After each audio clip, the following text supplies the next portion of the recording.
you. Good morning, good afternoon, colleagues. Welcome to this webinar. Happy to see you all online. So today we'll be discussing about the Integrated Disease Surveillance and Response Implementation Update. We'll give you some update regarding this great initiative from WHO AFRO. So Amarachi, over to you. Good afternoon, colleagues. I will be taking you through a few housekeeping as we do the session today. A happy new year to you and compliments of the new year. Next slide.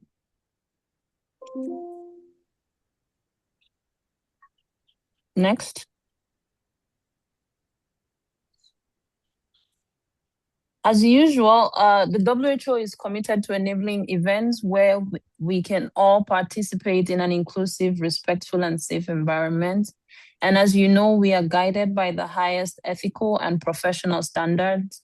And all of us in the room, participants and panelists today, are expected to behave with integrity and respect towards each other attending or involved in any other WHO event. Next slide.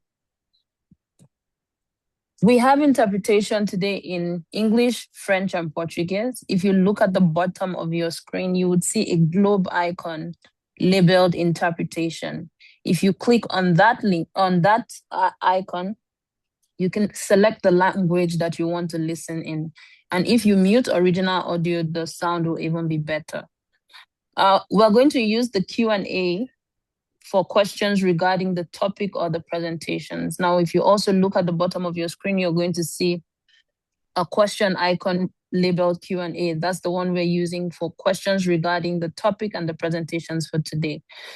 Now, in the chat, for the other icon labeled chat, we're going to be using that for general introductions as we have been doing. So please, as you join us, tell us your name, the country you're joining us from, and the institution that you belong to. We may also be using the chat to share important links, contact information, and all of that. But please be reminded not to use the chat for questions. We use the Q&A for questions and the chat for other general things that we may be doing during the session. Now, there will be live Q&A as it is stipulated in the agenda, and I will share the agenda in a bit.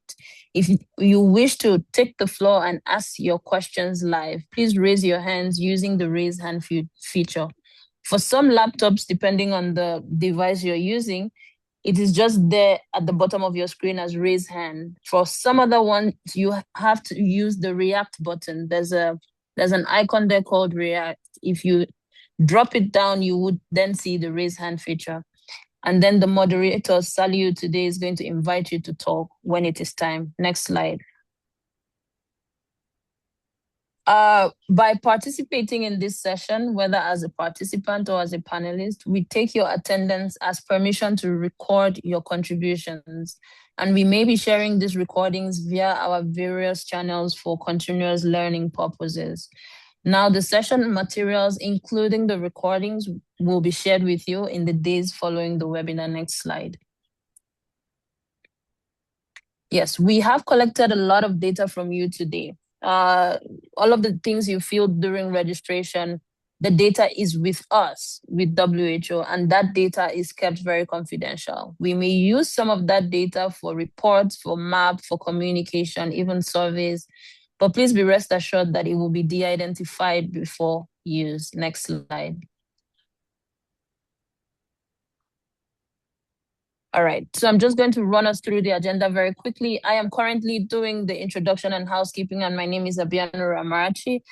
We will then have welcome and opening remarks from our Regional Emergency Director, Dr. Belize Marie Roslin. And after that, we will have a brief description of IDSR by Dr. Zotsi Emmanuel, who is an epidemiologist and IDSR consultant. And shortly after, we will be having the implementation of IDSR in the WHO African region. And we will then be looking at country experiences, best practices, and lessons learned. And we have about We have about 4 countries for you today. We have Mauritius, South Africa, Uganda, and Sierra Leone. Shortly after that, we will then take the live question and answer session, and Dr. Zotzi Emmanuel will be leading this. And then we will have the next steps and closing remarks by Dr. Etienne Kowa, who is the program area manager for HIS. So over to you, Emmanuel, and thank you, colleagues. Wishing you a good session.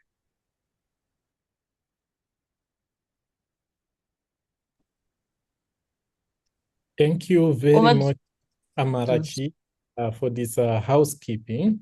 Now let's hear from our regional emergency director for the opening remarks. Dr. Marie-Roseline, over to you. Thank you, both Saliu and Amarachi. Good afternoon or good morning, or wherever you are. So my esteemed colleague, representative from our member state, partners, and WHO regional and country team, good morning. So it is a great pleasure to welcome you to this important webinar, which is focused on a cornerstone of our regional health security architecture, the implementation of the integrated disease surveillance and response, as we commonly call IDSR strategy. In a world of evolving health threats, our ability to detect, assess, and respond rapidly is not just a technical goal, it is an imperative goal. A strong IDSR system is the radar that guides our public health and shape, allowing us to navigate storms and protect the health of the people we serve. Today, we take a critical step in that journey by looking closely at our current position. Our team will present the status of the IDSR implementation across our member state and progress that we made together since 2022. This update on IDSR implementation provides us with a valuable snapshot, not to criticize or celebrate, but to illuminate. It highlights our collective progress, identify persistent challenges, and most importantly, pinpoint concrete opportunities for strengthening our system. I want to extend my sincere gratitude to all member states for your active participation in this webinar. Today, we have 4 member states that will present their IDSR status. Your insights are the foundation of today's discussion. The update that we are about to share are more than figures. They are a call for action and a roadmap for focused collaboration. Indeed, I encourage everyone to participate actively, as this discussion will be vital for shaping our next step together. So it is now my privilege to hand over to you, a moderator and the team, so who will walk us through the next step. So thank you, and I really look forward for a productive discussion. The floor is back to you. Thank you. Thank you very much, Red, for these great opening remarks, highlighting the importance of the IDSR in the African region.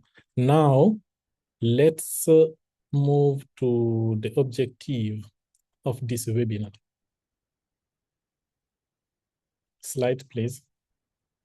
So I'm Dr. Saliu Jallo. I'm epidemiologist and disease modeling specialist working with WHO AFRO. I'm sitting in the Dakar hub here. I will be presenting the objective of this webinar for you today. Slides, please. So today, the overall objective is really to enhance our all understanding and harmonization of IDSR implementation among member states. Specifically, it's to present to you the status and the recent update of IDSR implementation, but also to foster peer learning and collaboration among member states and partners. The expected outcomes are first, to improve our awareness and understanding of current IDSR implementation status, but also to learn about regional collaboration data sharing, and information exchange, specifically through the centralized regional IDSR data platform, but also from presentation from countries. So those are the objective and the expected outcomes for this webinar. And as highlighted by the red, we really want to hear from you, from your countries, how we can improve also the IDSR implementation in our countries. Now, let's move to the first presentation. Slides, please.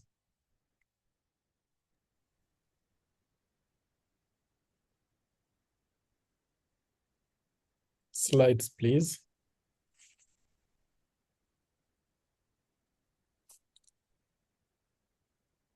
Okay. So the first presentation will be done by Dr. Emmanuel Dotsi. Dr. Emmanuel, over to you. Thank you very much, Dr. Saliu.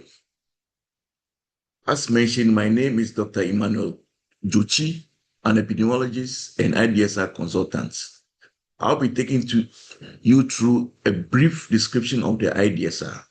So to begin with, what is Integrated Disease Surveillance and Response? As we normally say, IDSR. It's a strategy which was adopted by WHO AFRO in September 1998 by member states for implementing comprehensive public health surveillance and response system for priority disease conditions and events at all levels of the health system. That's at the community level, health facility level, district, regional, or provincial, and national levels of health systems in African countries. Next slide, please. So the IDSR strategy has evolved.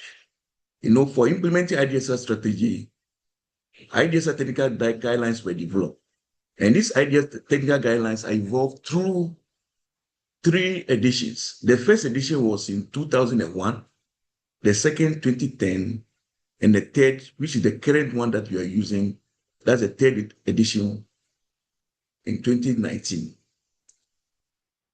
Over 2 decades of IDSR implementation, which has been adopted by 46 out of the 47 African member states, except Algeria. And it's important to also know that CERO and IMRO have also adopted IDSR strategy. Next slide, please. So what are the objectives of IDSR? The broad objective is to improve countries' abilities, 1, to detect, report, confirm, and effectively respond to high priority communicable and non-communicable diseases. And there are 9 specific objectives. Next, please. So the first specific objective is to strengthen countries' capacity to conduct effective surveillance activity. And secondly, to integrate multiple surveillance systems so that tools, personnel, and resources are used efficiently.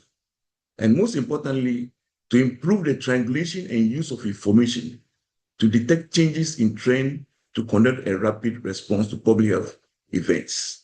And fourthly, to improve the flow of surveillance information between and within health systems and other health systems. And the 5th one is to build strong laboratory systems at all levels of the health system. And the 6th objective is to trigger epidemiological investigations. As we know, for any confirmed or any suspected public health event, we need to undertake investigations. And also, we need to also mount an effective response to public health emergencies. And the 8th one, very, very important, involvement of clinicians in surveillance activities and also community participation in the detection, reporting, and response to all public health events, both human and animal. Next slide, please. So, as we all already know, IDSR has 4 core functions. And the first one is to identify. That means that we need to identify and record all the priority disease condition events and also report these priority diseases. And this reporting should be done timely. If it's epidemic-prone disease, that should be done within 24 hours of detection, and weekly reporting, monthly reporting. And all the surveillance data that have been collected need to be analyzed by time, place, and person. And the findings from analysis should be interpreted for public health actions. And the fourth core function is to investigate. We need to investigate all suspected outbreaks or public health events and ensure that we conduct field investigations and take samples for confirmation of the causative pathogen. And also, we need to prepare to respond to all outbreaks or any other public health events and ensure that we've established a functional public health preparedness and response structures, be it the public health emergency operations centers, well-trained public health emergency rapid response teams, and also regularly conduct simulation exercises. And when any public health event occurs, we need to respond effectively by activating all the preparedness and response structures. And we need to also risk communicate. That means that we need to have structures in place to communicate to the populace pre, during, and after outbreaks or any other public health events. And most importantly, regularly we need to monitor, supervise, and evaluate the implementation of the IDSR, ensure that we provide feedback to improve the surveillance system and response system. Next slide, please. Now let's look at the main components of IDSR. IDSR has two main components: the indicator-based surveillance, IBS, and event-based surveillance, EBS. And we need to understand that both components results into the early warning system and epidemic intelligence incorporated in the IDSR strategy. And both are complementary, with each other having a different role to play and purpose. Now let's look into details. Next slide, please. What is IBS and EBS? IBS is a systematic, regular collection, monitoring, analysis, and interpretation of structured data, such as indicators produced by a number of well-identified, mostly health-based formal sources. Whilst event-based surveillance is the organized collection, monitoring, assessment, interpretation of mainly unstructured ad hoc information, as compared to the IBS, which look at structured data. This one looks like at unstructured ad hoc information regarding health events or risks, which may represent an acute risk to health. Next slide, please. So briefly, looking at IBS, that's indicator-based surveillance, the process involves systematic and routine monitoring of indicators by the use of standard case definitions and automated thresholds for action. And we can look at some examples. For example, we have the facility-based surveillance, where surveillance is undertaken within the health facilities, where health workers are mandated to report the priority diseases timely. And also we have the laboratory-based surveillance, where the surveillance occurs in laboratories. And disease-specific surveillance, where we look at specific diseases like malaria, TB, HIV, where we set up specific surveillance system to take information about the disease. And then case-based surveillance, which normally is applied for diseases that are earmarked for either elimination or evaluation. That means that any case detected, you have to complete an investigation form and report about the disease. Examples are measles. And also, we also have the community-based surveillance, which happens specifically in the communities. And at the community, we apply both the indicator-based surveillance, where community disease case divisions are used by well-trained community-based surveillance focal persons, to report on these conditions or diseases. And also, we also apply the event-based surveillance at the community level.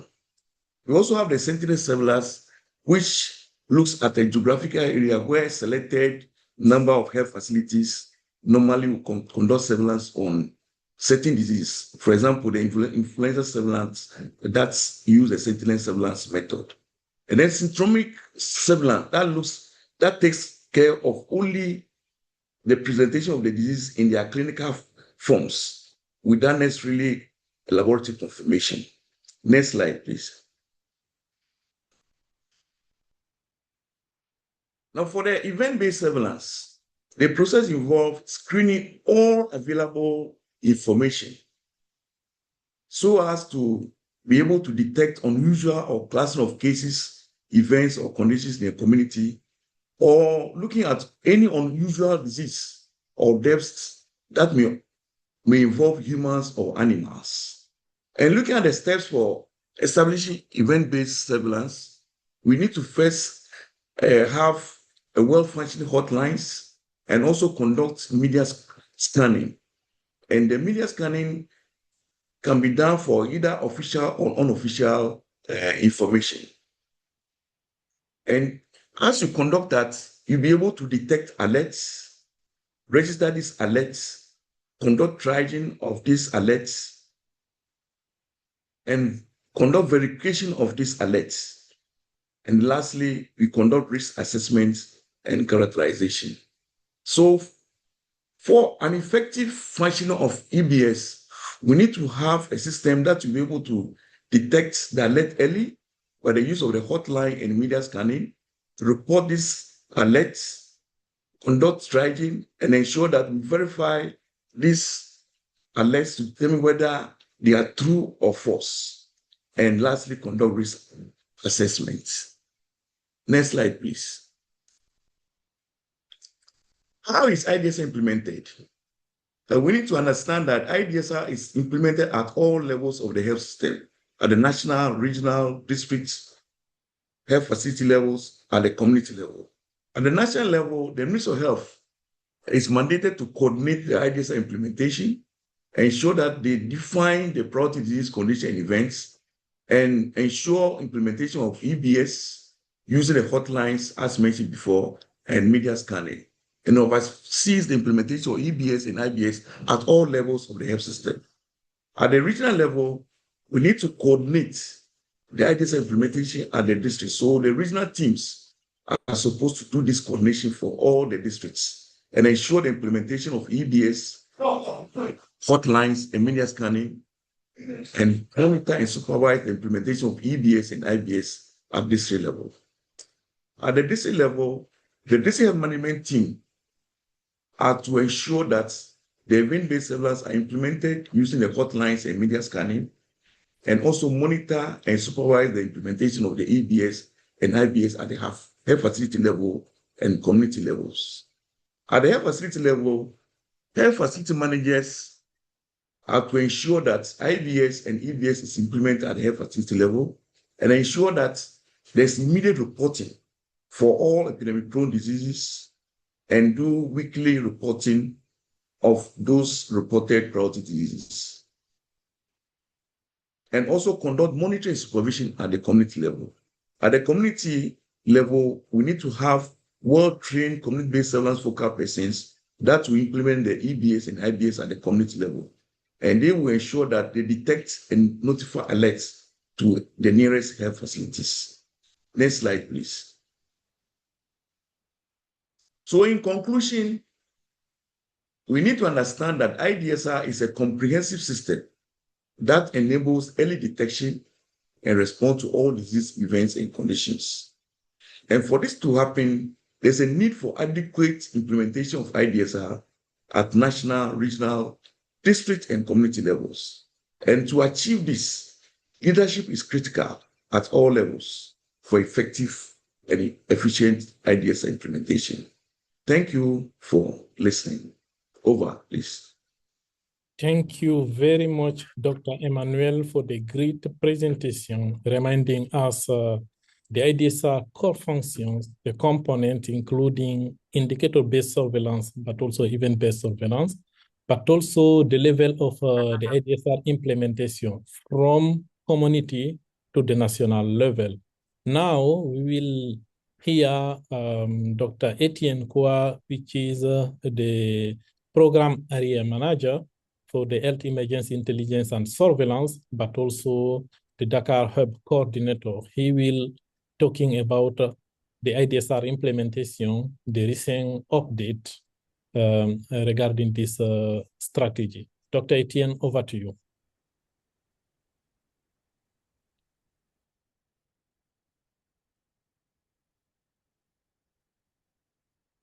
Thank you very much, Dr. Saliu, and thank you, Dr. Emmanuel, for this great refresher about IDSR. I hope you can see my slides. Yes. Okay. So I will really go through a couple of slides to look at the work we've been doing together the past 4 years, a lot of work that we all contributed to. And as you know, and I'm very happy that the update is also providing a refresher of what IDSR is, which is really was well presented by Dr. Emmanuel, to look at all the components and how we should actually implement it. We know our context, and this is a slide I always present to remind us of what we are dealing with in our region in terms of number of events that we're dealing with, more than 100 outbreaks every year. We also see that many of them are actually vaccine-preventable diseases. With a lot of complexity, particularly with all the changes in the environment and climate and all of the conflicts that we are facing in our region. So really, to be ahead of time, we have to be strong in our surveillance system, the capacity to really detect early enough and to be able to monitor the outbreaks. So that's where we are. And as you can see here, we have between 3 and 4 new events that we record every single week. So quite a lot of burden. But like Dr. Emmanuel said, there is a great commitment from our member states in the region after they adopted the IDSR strategy. And back in 2019, there was a recommitment to IDSR with clear goals, targets, and milestones.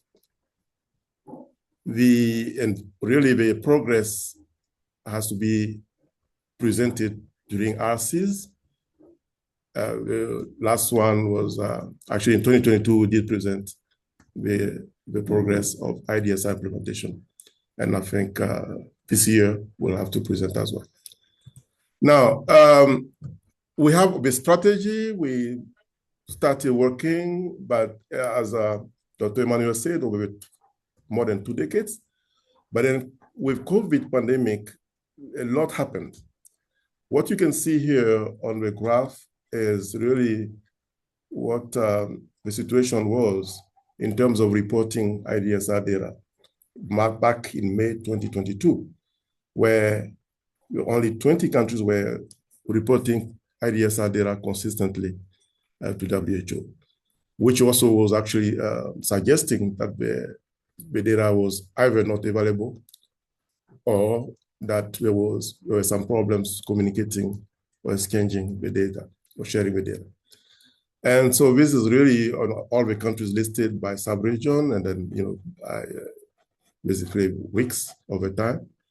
And you could also see that from 2019 to 2022, the big bar, the total bar will actually show you the volume of the reports.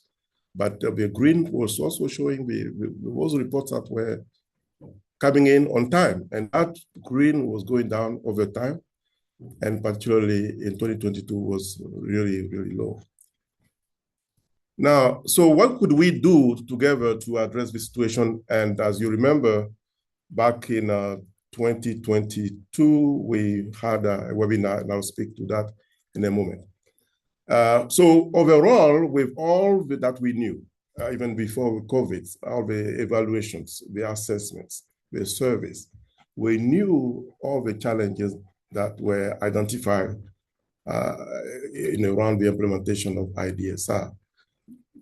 The geographic coverage, so basically how subnational levels were not properly covered, the tools, electronic tools that were needed to really boost the data collection, the capacity of the labs, the reviews of the IDSR performance, but also how community-based surveillance and event-based surveillance or lab or One Health aspect were not included.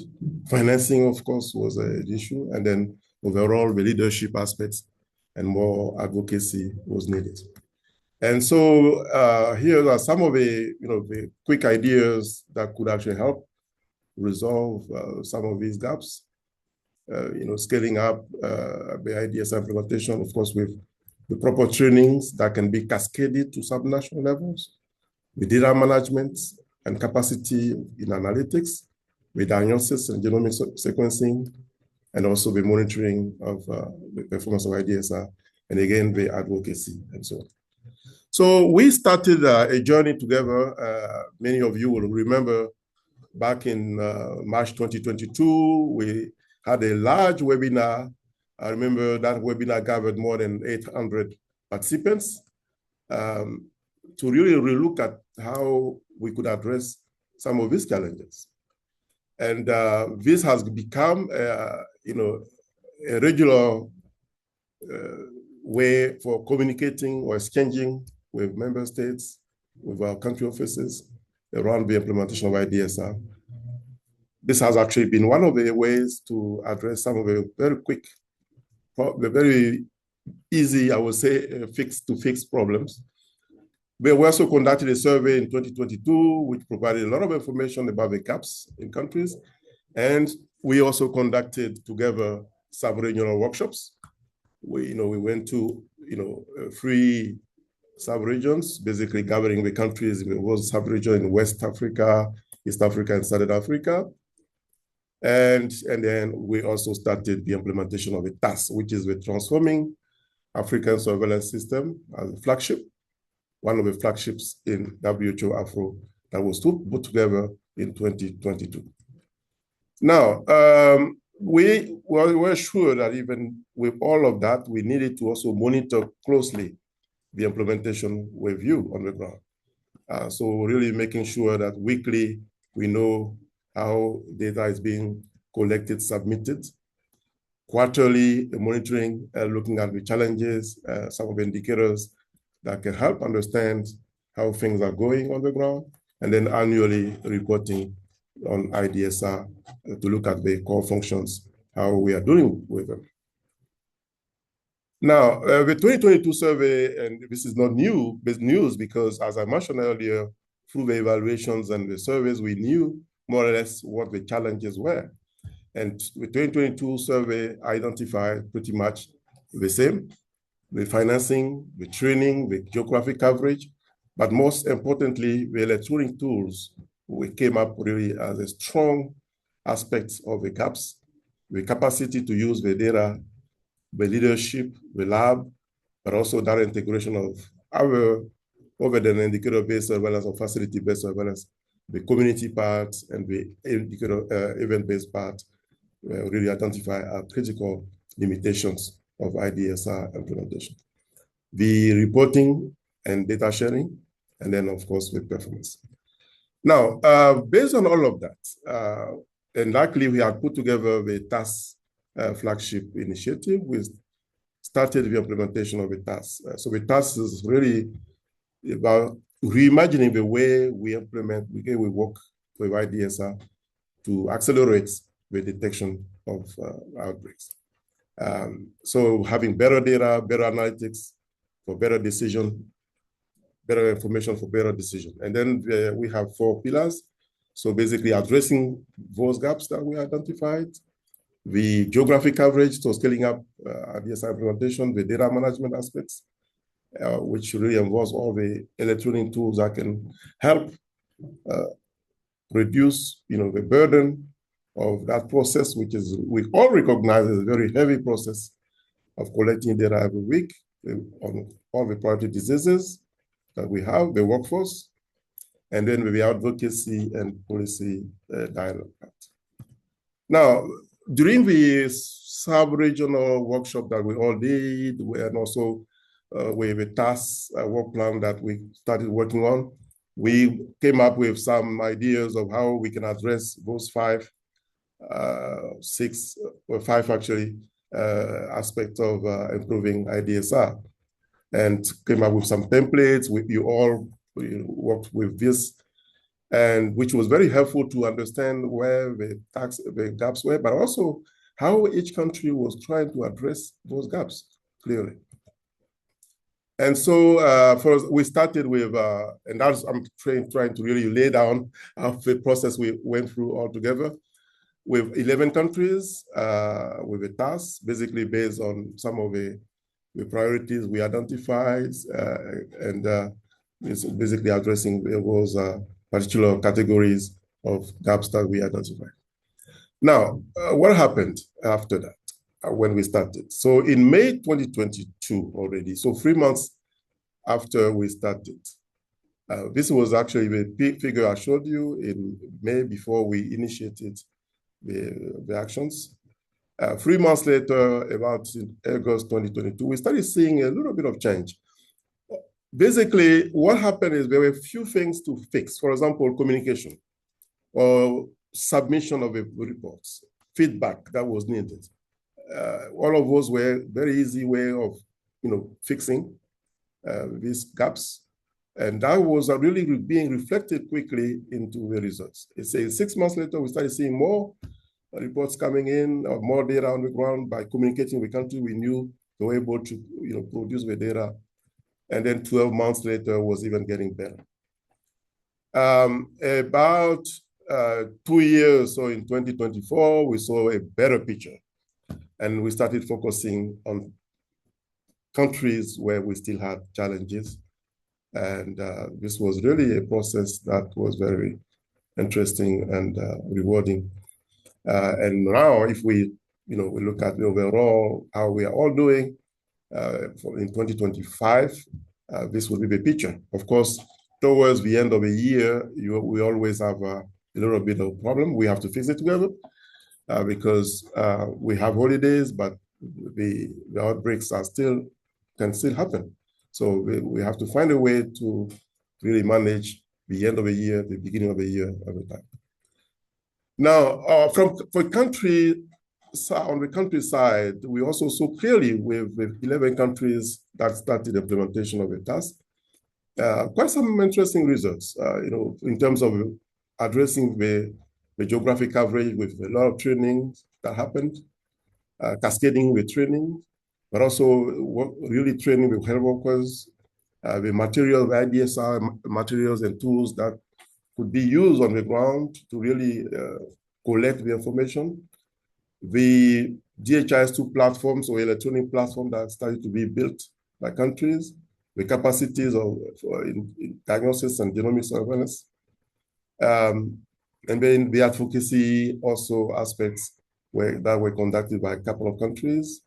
And we started seeing some improvement in time to detection, which I'll discuss.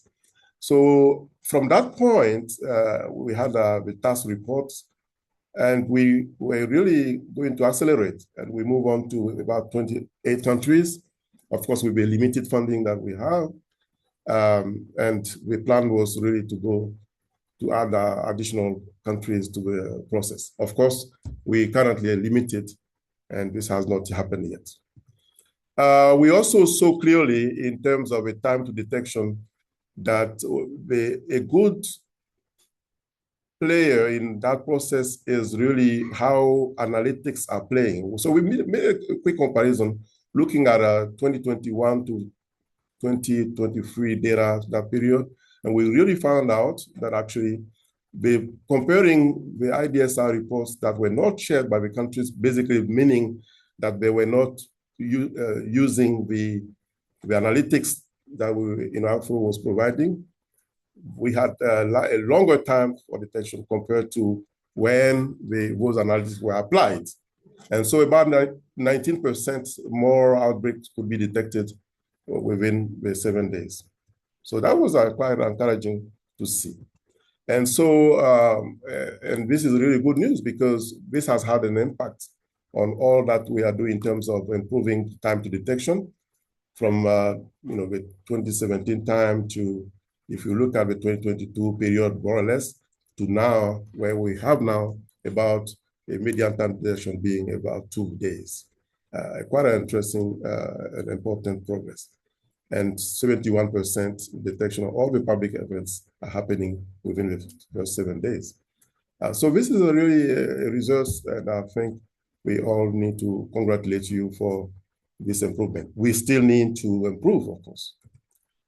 So what was really playing also was the electronic platforms that started to come up to help with analytics, considering and knowing that the process, again, was really heavy in terms of collecting all of the data, processing them, and making any sense of what is in there. So at AFRO level, with your help, we started working on the centralized IDSR platform, which is now being used by 34 countries to submit the weekly data.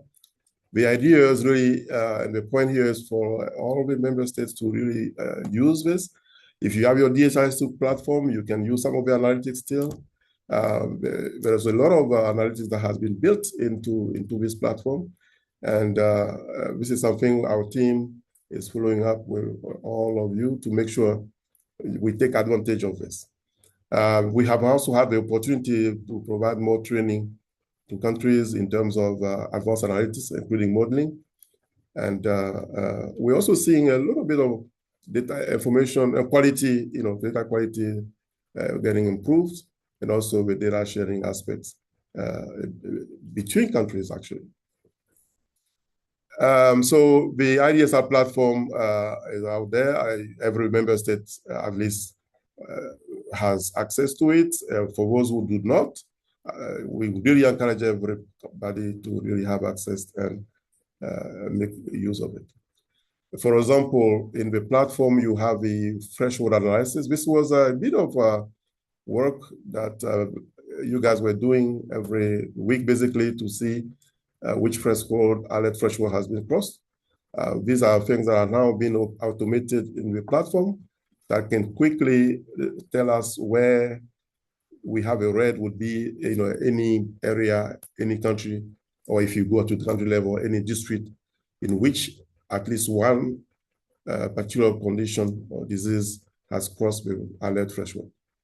And we don't wait until we see the red. We can actually see how this is getting approached with that target so that we can already start actions. The platform has more visualizations that can be used, etc.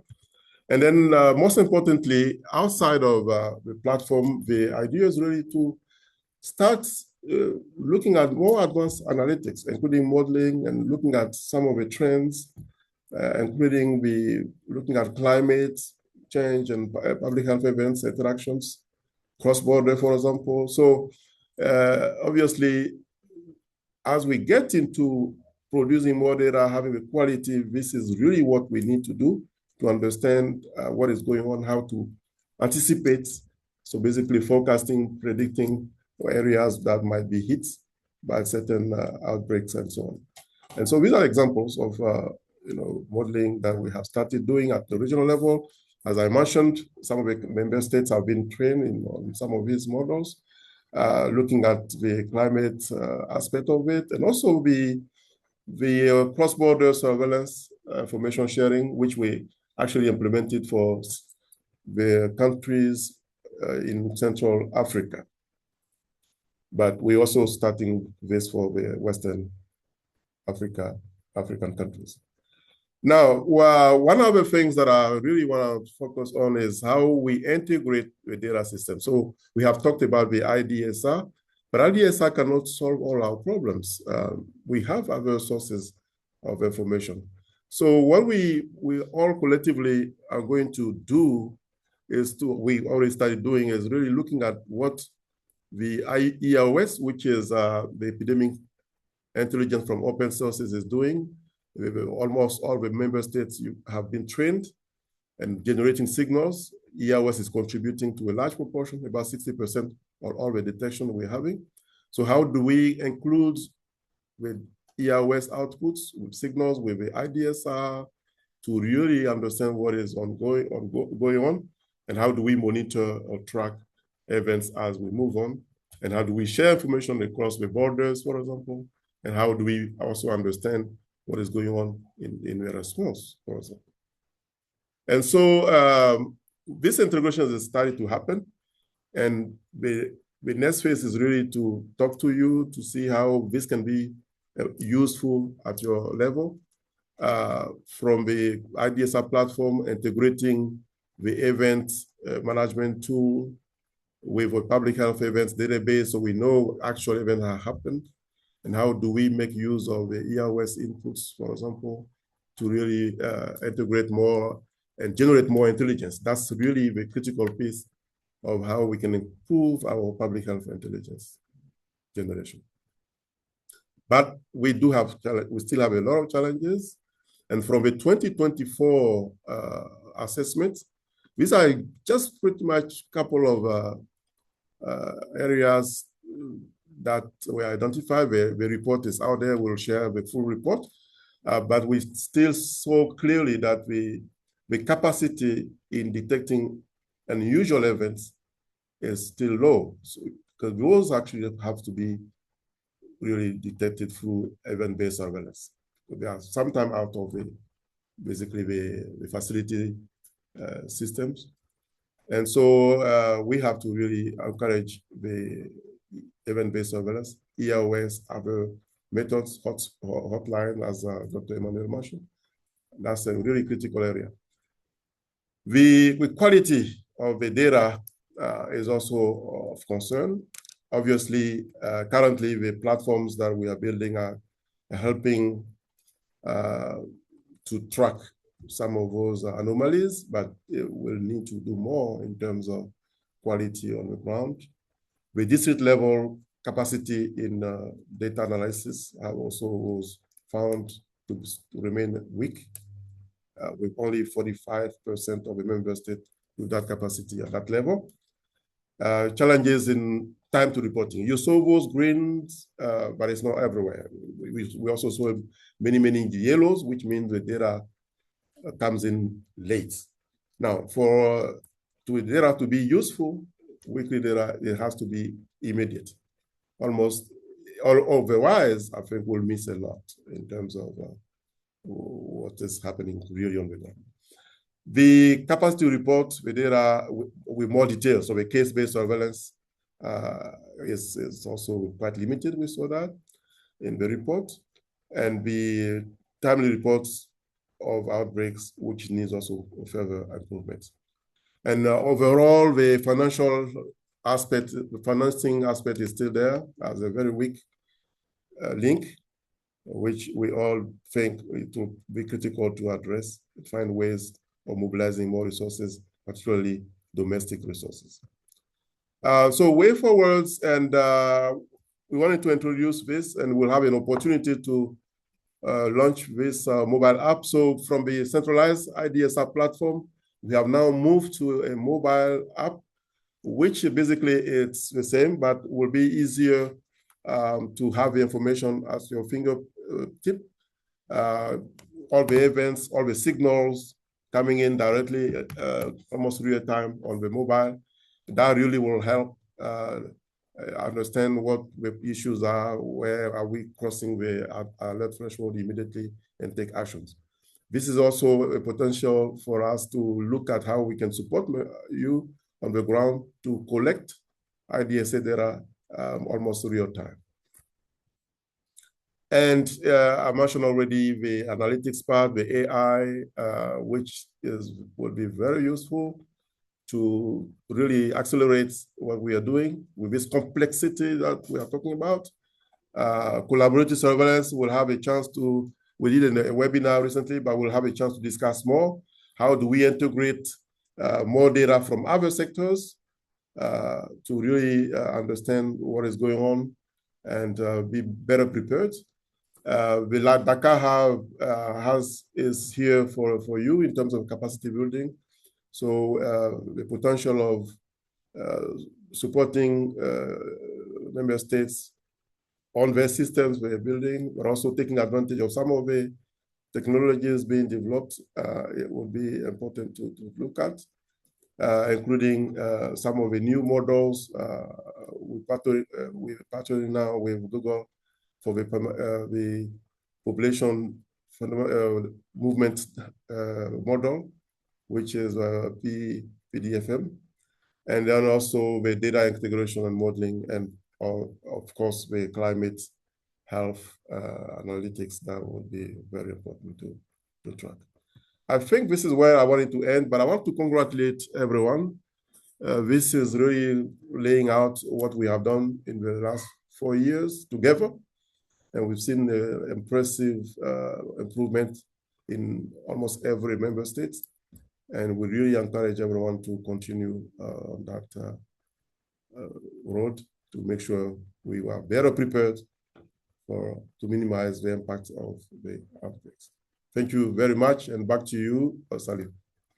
Thank you very much, Dr. Etienne, for the great presentation, highlighting all the successes, but also the challenges that we have in IDSR implementation.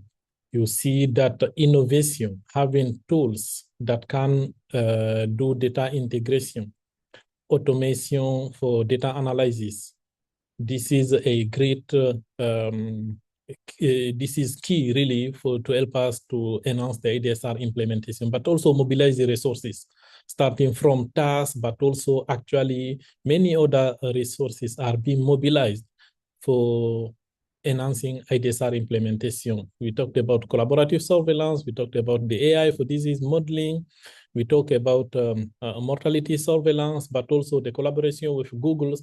All those resource mobilization strategies will help us to better enhance the implementation of IDSR in our countries. Now, let's move to country experiences. So we will hear from some countries how they are being implementing IDSR in their own countries, and what are the actual status and current update. So let's start with South Africa. Dr. Marcel Kitenge will be presenting on behalf of the South Africa team regarding the recent update of IDSR implementation in the country. Dr. Marcel, over to you.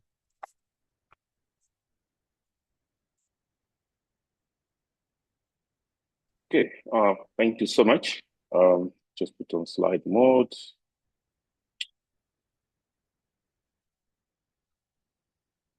Good afternoon, colleagues. My name, am I audible?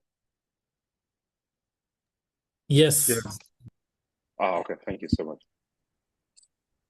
Yeah, good afternoon. My name is Marcel Kitenge. I'll be presenting on behalf of the South African teams. So for South Africa health system is structured into the 3 tiers with more than 3,000 health facilities, and most of them are predominantly staffed by nurses providing community health services. So the National Health Act for 2003 established what we call notifiable medical condition that supports the reporting of the priority diseases. So there have been several evaluations of the NMC, but I think the most prominent one was through the JE 2017 and in 2024 joint external evaluation that identify major gaps. And one of those gaps were the way identified, gaps in the private sector's reporting, and also the need for One Health integration. But the most principal one was to improve data management system. So that has led the country and South Africa to initiate the IDSR implementation with aim to strengthen and to establish the interoperable surveillance system, which and basically establish as well the event-based surveillance system, and to expand again the community surveillance system that has been existing from other programs such as HIV and TB. So for that, in 2023, that way the first consultative workshop started. With aim was to bring together key stakeholders to review, adapt, and strategize the implementation of the IDSR framework. So a few months later, the assessment of the public health surveillance was conducted in July 2023, and the adaptation of the IDSR third edition of the DSR guideline was conducted. And last year in June, that way we did again the adoption of the EBS SOP. So a month later in September, that way now the implementation of the event of the IDSR started first with the event-based surveillance. So on the other end, we did not want to start with the indicator-based surveillance in silo, because there was already a well-established system, what you call the NMCSS, or the event under the NICD. So we have to build a system that will leverage from the existing system in terms of strengthening the indicator-based surveillance. So where are we from September 2025 to now? So to date, we have implemented the IDSR in major 3 provinces. One is KwaZulu-Natal, the Eastern Cape, and Mpumalanga.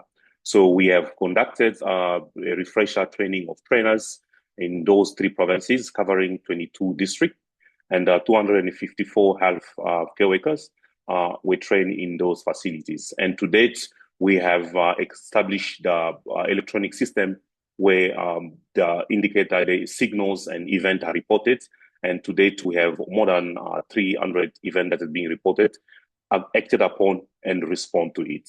So those are the major achievements that South Africa has done to date. And this week, again, we are in other provinces, which are Free States, and expanding again the IDSR, and with potential to go to other provinces in the next few months. So in terms of the support received, we're really grateful for receiving some financial support from the HPSA. We also being a beneficiary for the 3 years grant under the pandemic fund, but also receiving major support from the national and the provincial Department of Health for operational support, also time of staff and coordination in the facilitation, also in the implementation of the IDSR. So in terms of the best practices, 2 major best practices stand out. One is the involvement of the same partners and stakeholders in the process since the IDSR started, the consultative workshop, adaptation of SOP, adoption, adaptation of the guidelines, but also reviewing the training material. So that has led to the formation of a pool of experts from various organizations who are now ready to conduct training at any time. But also the successful partner coordination through the leadership at National Department of Health, which has led to foster a sense of ownership from the facility and to the provincial level, but also the mapping of resources across different funding streams. And that has reduced a huge financial burden on one single partner. Previously, it used to be the country officer to provide most of these funding support, but now we have several stakeholders that are also coming and provide that financial support and technical support to the Department of Health. But in terms of the lesson learned for the 3 past years with the implementation, is we just to highlight that South Africa is the new kid on the block with the IDSR implementation. So the building the provincial and the district capacity has yielded faster and more sustainable gain in the detection and response than centralized driven approach, where everything has to be driven by the provincial level. But now we're having facilities that have taken ownership and initiating even early response. But also the modular stepwise approaches that we implement, instead of us implementing all the 8 core functions. So in the first phase, we started with the 3 core functions, which is identify, reporting, analysis. And from June this year, we'll expand to the other 5 core functions, just to make sure that we don't put huge burden on the staff and also on the department. But also the aligning of IDSR activities with the ongoing surveillance programs. That is reduce duplication of effort, but also improve acceptance and efficiency across all levels. So for gaps and priority that we identify, I just can again allude to, though we have beneficiary of the pandemic fund, but there's still financial challenges and human resources.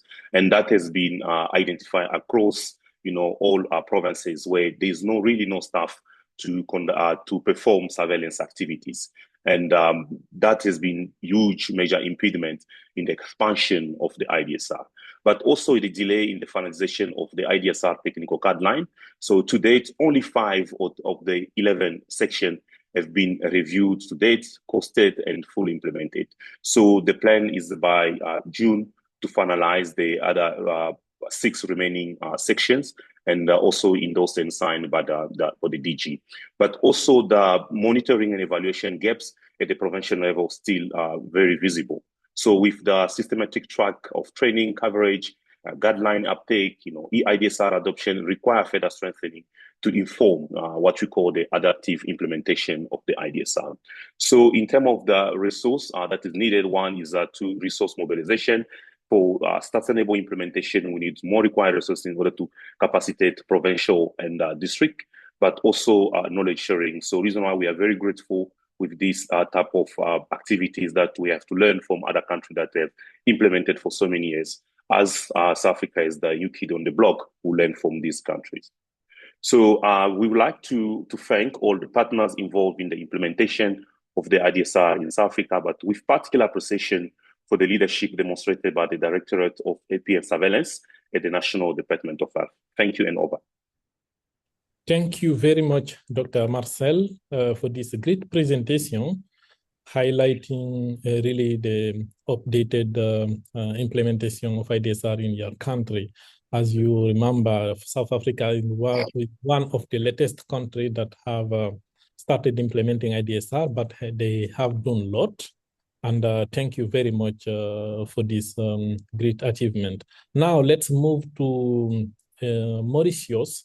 So Dr. Ritish will be presenting the update from Mauritius. Dr. Ritish, over to you.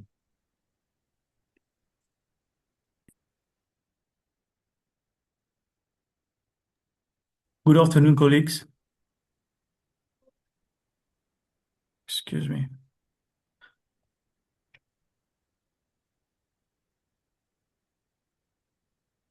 Can you see my screen? Yes, we can see. Okay. Good afternoon, colleagues. So I'm Dr. Ritish from Mauritius. I'm based at the Communicable Disease Control Unit at the Ministry of Health. So it's a presentation about the IDSR in Mauritius. So Mauritius is a country of population of 1.2 million, and we have other islands also, one of which is island of Rodrigues.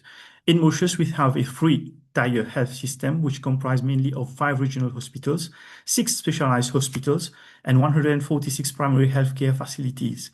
We are blessed to have a health facility within the reach of each individual at 3 kilometers. We have 2 points of entries, namely the seaport and 1 airport. And some of the key health indicators for Mauritius are as follows. The life expectancy is 77.4 years. Infant mortality is 14.3 per 1,000 live births. Maternal mortality is 0.5 per 1,000 live births. Budget, the MOH budget is 6.1% of the total government expenditure. With respect to IDSR, it has been introduced in 2019 following the JE of 2018. And one of the recommendations was to implement IDSR. It started in 19 reporting sites with 11 priority diseases. And for the last 18 to 20 months, it has been reported from 146 reporting sites, being all the primary healthcare centers. We do submit an IDSR weekly data to the WHO, and we monitor, there is monitoring of the weekly reporting rate. Currently, we have shifted from the manual case-based report form to a hybrid system, whereby it's not only the manual case-based report form is used, it's also the way we capture data, it's an electronic one. The current implementation status, Mauritius has endorsed the 3rd technical guideline of IDSR As I told you, we have 146 reporting sites from primary healthcare centers. We are currently reviewing the list of priority diseases, which is currently 11, shifting it to 16. The EBS is being initiated through the EBS technical guidelines. The hotline EBS and the EIOS are functional, and the media scanning is in the pipeline. Mauritius also is planning to extend the EBS through the community-based surveillance. Consultative meetings have been held to integrate the IDSR also with the EWAS for climate-sensitive diseases such as dengue and chikungunya. The current guideline and SOP integrate the RCC as a component within broader emergency frameworks. Training on IMS and RRT has been done at the national and subnational level, and we have already earmarked a dedicated physical FEOC facility at the Ministry of Health and Wellness. The support that we've received from WHO as follows. We received technical guidelines from WHO AFRO on IDSR second and third edition, also on the EIDSR. Capacity building through regional and national trainings have been received, and also for the provision of IT equipment. The best practices for Mauritius are as follows. First, we have found that through integrated surveillance, early detection leads to rapid response. Second, a well-established national surveillance team at the Ministry of Health coordinates with the subnational team, which are the subnational surveillance team. It's on a regular basis. Have strengthened coordination between surveillance, laboratories, and response team. There's progressive transition towards electronic, hence real-time reporting.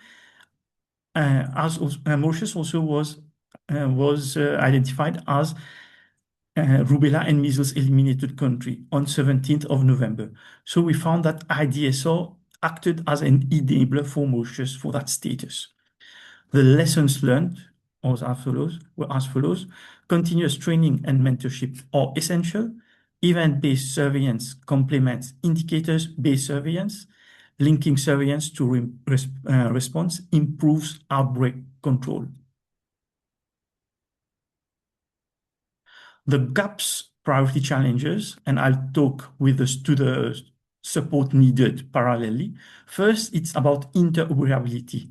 Unfortunately, the DHIS2, the LIMS and border control data is not integrated. So the support needed is to link the DHIS2 with the LIMS and border control. The second one is about capacity building. We need at least to train 80% of our healthcare workers and to implement IDSR at hospital level, port of entry, and the island of Rodrigues. So the support needed is the continuous WHO and AFRO technical assistance on IDSR for capacity building and training. The third one is need for sustained financing for surveillance system. So the support needed is about advocacy for domestic financing. And the last one is the multi-sectoral collaboration, including One Health approach. Mauritius is doing IDSR only with respect to human health. Unfortunately, we could not integrate the One Health. So it's the support needed is about regional peer learning and best practice exchange with countries who have already implemented IDSR on a One Health approach. I would end this acknowledging the team of the Communicable Disease Control Unit, which comprises of the following officers, with the leadership of Dr. Kodabakis, our Director Health Service. Thank you very much for your attention. Thank you very much, Dr. Ritis, for this great presentation from Mauritius. And you highlighted the same needs with South Africa regarding peer learning exchanges between countries. So this year, we will be having in-person meetings for IDSR implementation in our countries, because we want to see how we can move forward regarding the IDSR implementation. So now let's move to Uganda. Dr. Salome will be presenting on behalf of the Uganda team. Dr. Salome, over to you.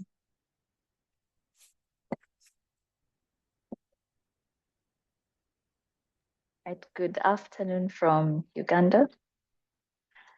I hope that my screen is visible and very clear. I'll give an update from Uganda. I'm Dr. Salma Okwari. I work with the country office here in Uganda. I'll present on behalf of the team.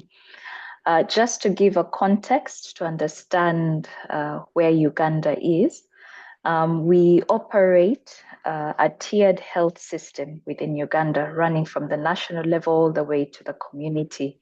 It represents at the national level the Ministry of Health, which has a National Emergency Operations Center, 17 regional referral hospitals that also have emergency operations centers, 146 districts that have 6,513 health facilities, and then the community level.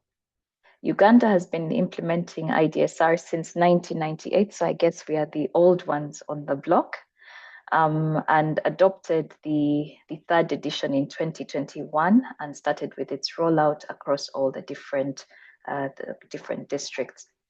But to help us understand what's happening in Uganda, we register about 14 to 16 public health emergencies every year, so contributing almost 10% to that number that was presented earlier.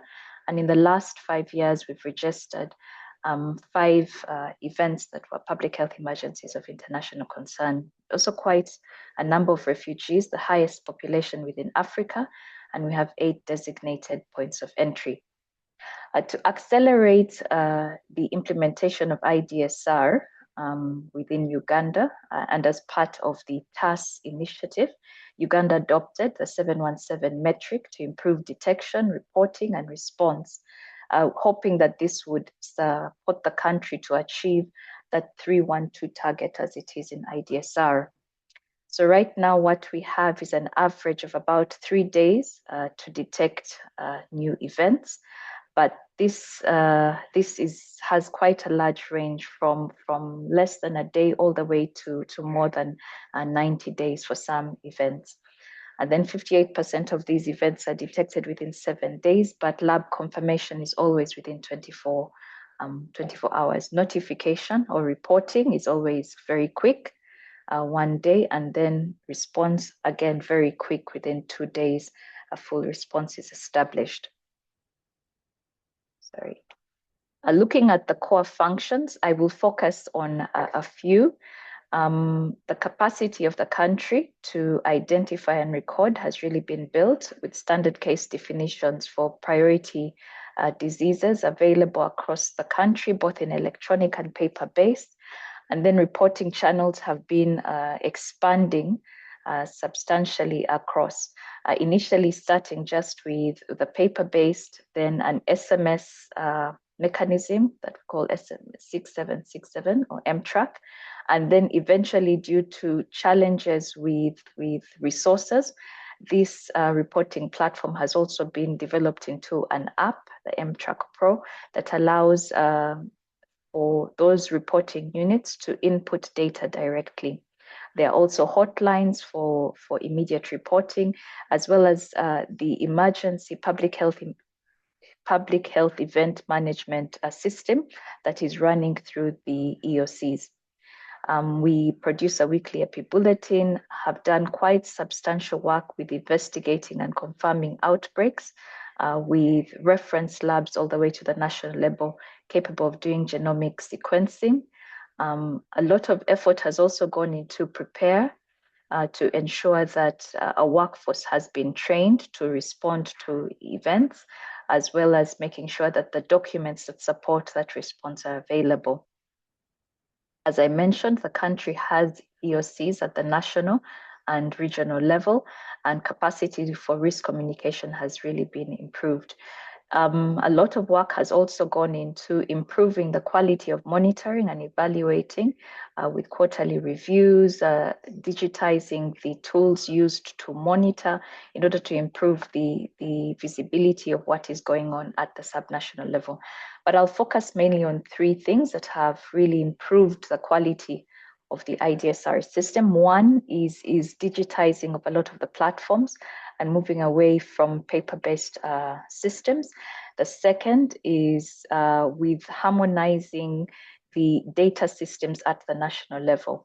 Uganda has, over the last 3 years, developed a national data warehouse that has pulled information from siloed pockets, particularly from sentinel surveillance, and then from the other disease programs into one unit that is capable of utilizing the data a lot better. And this has improved the quality of data at the national level. Support received across has been through the different levels of WHO and quite a number of partners that support surveillance within Uganda. And then, as I mentioned, Uganda was one of the priority 1 countries for TAS, which supported the rollout in 2021. Best practices, during the adaptation of the 3rd technical guideline, a group was assembled using and developed a roadmap that supported the rollout. We even had a national launch. We hoped this visibility would improve the acceptance and the re-energizing of IDSR within the country. EIDSR has also been decentralized all the way to community level, and then district leadership has really been supported to supervise the facilities within their countries.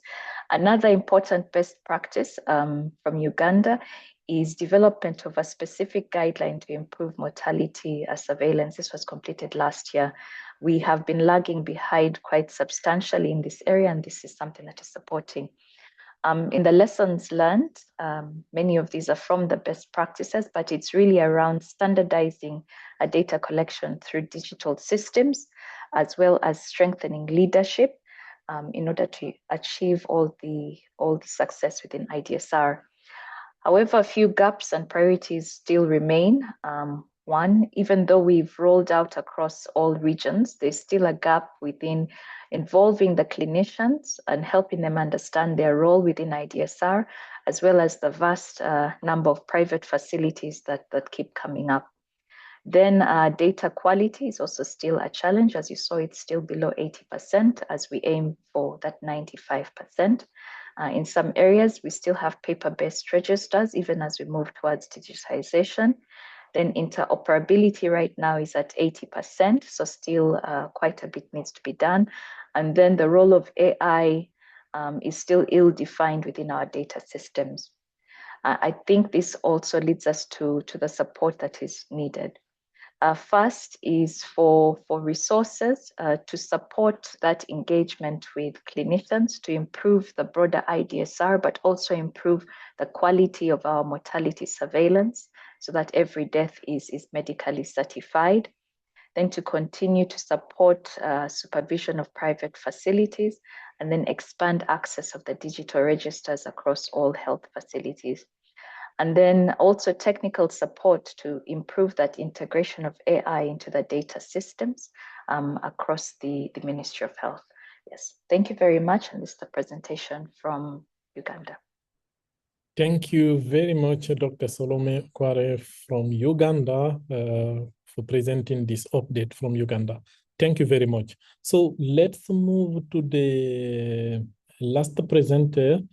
It's from Sierra Leone. Dr. Michael Dolly will be presenting on behalf of the Sierra Leone team. Dr. Michael, over to you.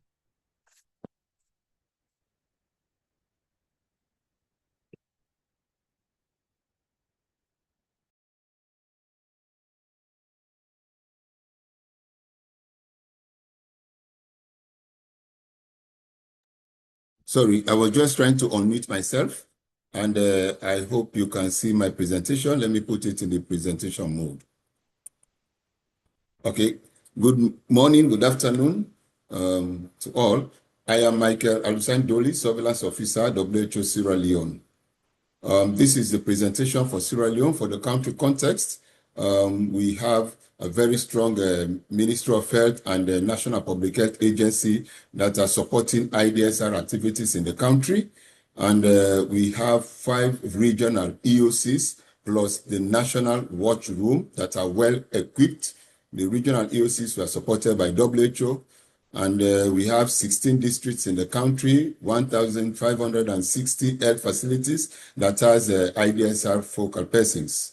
For the scope, we rolled out IDSR early in this country in 2008, And we have done quite a lot of other activities, like a nationwide implementation of the electronic IDSR in 2016. We had case-based surveillance rollout in the same year, 2016. We have electronic DQA introduced in 2016, and the surveillance strategy was updated in 2018. We had the first draft, first plan that expired. And then we also rolled out the third edition of IDSR nationwide in 2020. IDSR curriculum is now part of some major colleges and universities in the country. We have rolled out the community-based disease surveillance system, the electronic, in 2021. It's in all districts. Event-based surveillance is rolled out in 8 of the 16 districts, and this year we'll be rolling out to additional 4 districts.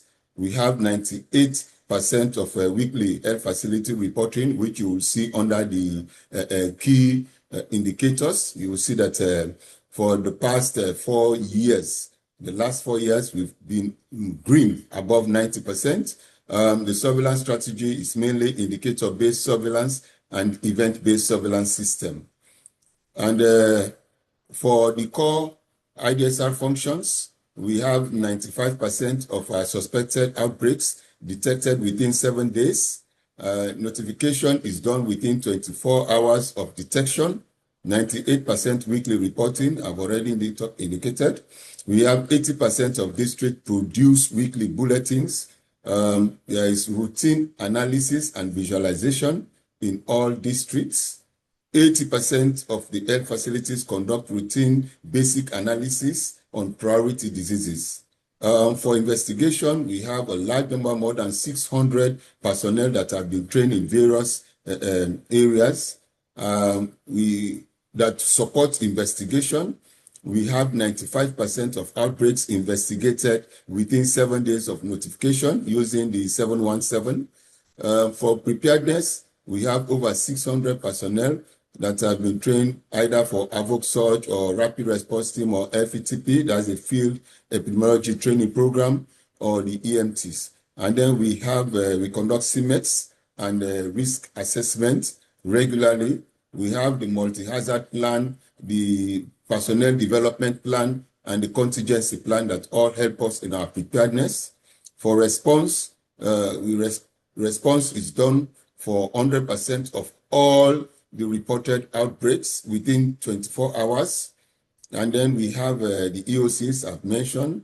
We have 11, we have watch rooms in 6, and then 11 districts have just district EOCs.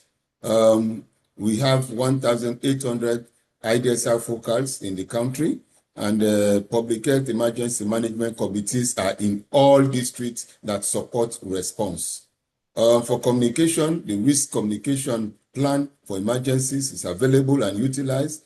The social community listening scanning is done regularly. Radio discussion and jingle airing is also done. Infodemic management is done regularly. For evaluation, there is weekly bulletin produced by almost all the districts. We get outbreak reports. We conduct, we produce CTREPs, and interaction and after action reviews are conducted. Support received, we've received support, from the government. There is strong leadership and coordination by the Ministry of Health and NPHA with clear defined institutional roles. We also use standard case definition and reporting tools with support from WHO and other partners. We have effective use of electronic IDSR and the DHS, again with support from WHO and other partners. And then we do routine analysis, laboratory support, functional RRTs, all again with the support of WHO and other partners. Our best practices include digital surveillance tools, that deliver major benefits, not only for designing, but also for the infrastructure realities. And then we also have continuous capacity building. The FETP program, is now from the front line up to the advanced, and more than 200 are benefited from it. There is institutionalizing of IDSR in academic institutions, now making sure that people coming from the universities know something about IDSR. And then there is high reporting rate, which do not guarantee, high data quality. So therefore, we embark on DQA, data sharing and feedback loops for, critical analysis. And then for lessons learned, these are the areas, technical and financial backing from the government of Sierra Leone and local councils has supported the IDSR implementation, and then WHO at all levels, including other partners, have also supported the IDSR guidelines adaptation, training, and implementation. And then we've got funding and technical assistance from bilateral and multilateral donors, the FCDO, EU, to name a few. And then we've got additional support from NGOs and other civil society organizations. Gaps and priority challenges. We have the human resource limitations. It cuts across. And then we have data quality weakness. We continue to see some discrepancies between our EIDSR, our ECBDS. There is limited DQA and weak feedback loops. We also have digital and infrastructural constraints, especially for poor internet connectivity in some areas, damaged or poorly maintained tablets, because in Sierra Leone, almost all the health facilities have been provided tablets with internet connectivity, mainly provided or supported by WHO. There is this system-wide operational gaps, limited laboratory diagnostics, and specimen referral process, weak community event-based, and the One Health surveillance is not to what is expected. Support needed. We need support for the following areas to strengthen and sustain the surveillance workforce through the continuous training for the field epidemiology training program, mentorship, supervision, mechanism to reduce the impact of staff turnover. We also want to improve the data quality and use by institutionalizing the routine DQA and ensuring district-level data analysis, visualization, and fostering a culture of using data for decision rather than just reporting upward. We also we need support to ensure sustainability of the digital system, which costs a lot of money. And we also want support to expand the operation and surveillance system, including the decentralized diagnostic capacity, and ensure stronger surveillance, specimen referral, and lab IDSR linkage. We also need support for nationwide, the community event-based surveillance scale-up, and the implementation of the One Health agenda. Thank you, and over and out. Thank you very much, Dr. Michael, for giving us this update from Sierra Leone. Colleagues, as you can see, there is really a lot that is being done at country level, and congratulations to all those countries for those milestones.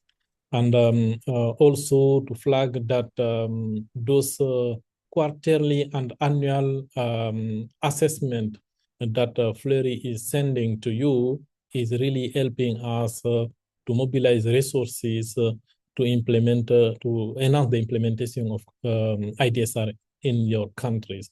So this year we will hear from you on a regular basis regarding how we can improve together the implementation of IDSR through in person, but also through webinars. So really, thank you very much. Now we are almost out of time, but let's have some questions. If you have any questions, please raise your hands. Emmanuel will be chairing this part just for a few minutes, but also to reassure you that all the questions that have been asked to do into the Q&A, we will give a response and we will share those responses with all the materials that have been presented here. So if you have any question or comments, actually, from your country, please raise your hands. We'll give you the floor.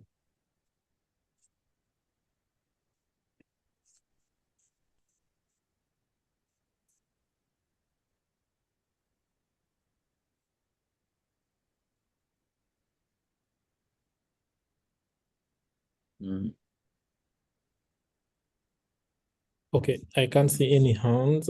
Maybe Emmanuel, you can take one or two questions into the Q&A and try to respond to those, please.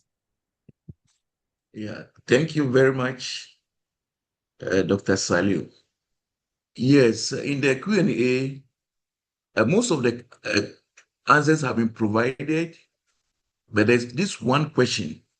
Is event-based surveillance on true media scanning a village health worker detecting and reporting a cluster of deaths in the community is event-based surveillance? This is coming from Miriam Nanunja. So,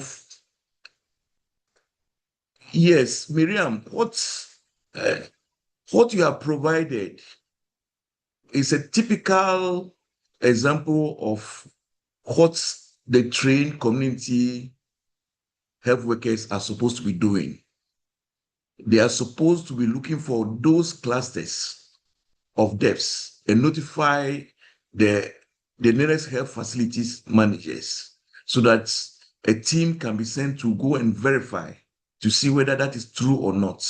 So this is actually an example of event-based surveillance at the community level. And is event-based surveillance, is it true media, only true? No, it's not only true media scanning. You can also do event-based surveillance by monitoring calls through your hotline that you've established, where community members can directly call, where you have well-trained personnel that will receive and respond to the calls. And if it needs to be verified, a team will be sent to go and verify. And also in schools, teachers are also trained to notify the health team about, for example, if there's increasing absenteeism of school children, it's a form of an event that needs to be verified. Or if there's any outbreak of maybe a lot of school children are having diarrhea and vomiting, the teachers are also being trained to notify the health team so they come and verify. And also at the community level, predefined events can be given to train community health volunteers, and they can use that one to notify the health team to come and verify. If my other panelists have addition to that, then they can also provide. Thank you very much, Dr. Emmanuel. As I already said, we'll compile all those questions and answers to share. But I just want to hear from the panelists from countries. There is a question regarding the integration of lab into the whole IDSR. So if you can just take 1 minute on that, it will be good.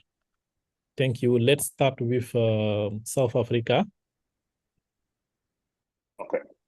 Well, thank you so much for that question.